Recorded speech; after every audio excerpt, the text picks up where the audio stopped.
In breaking news coming in, various Afghan news portals are now reporting that there are at least 150 people who've been captured by the Taliban outside the Kabul International Airport. And unfortunately, there are reports that there could be various Indians among those who are now who've been captured by the Taliban. So 150 people, many of whom are believed to be Indian citizens, have been kidnapped by Taliban fighters from outside the gates of Kabul airport, according to reports by the local media. Now, India's External Affairs Ministry, who we reached out to, are still trying to confirm this development, and they have not commented at this time. But these reports in the Afghanistan media are coming at a time that just following an Indian Air Force transport aircraft managing to evacuate around 85 people from Kabul. That plane, we can now report to our viewers, has safely landed in Dushanbe in Tajikistan, as per sources.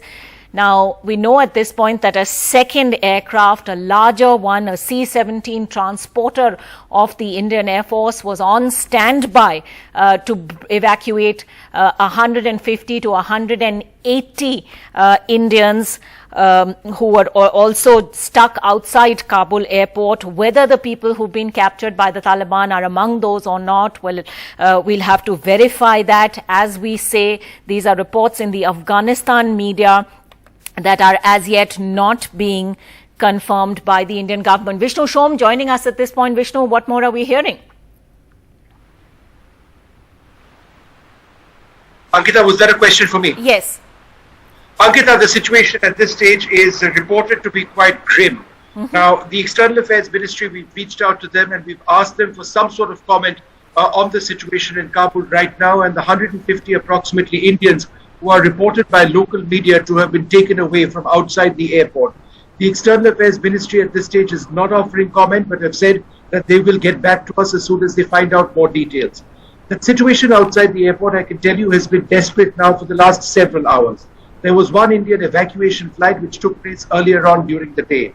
That evacuation flight took approximately 85 Indians from Kabul International Airport to Dushanbe, the capital of Tajikistan. However, there have been approximately 150 to 180 other Indians who have been outside the airport.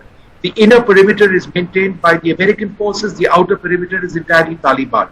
The local Afghan media reports suggest that these Indians, in the very early hours of the morning, may have been put on buses, told that they are being taken to another gate of the airport and then taken away.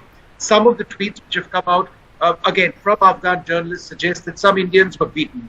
There are others who suggest that some Indians managed to get out of the buses by actually jumping off.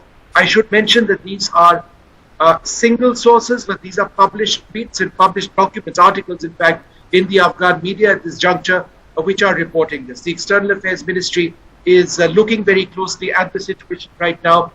But should this be the case, then it marks an absolute crisis, which the government will now need to look at. Because it's not so much about getting flying Indians out of Kabul, it's about getting them into the airport.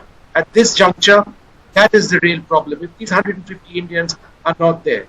Now, in the last several hours, there have been many others who've actually tweeted saying that getting access to the airport is very difficult. There have been Indian nationals who have said that they're stuck outside the airport.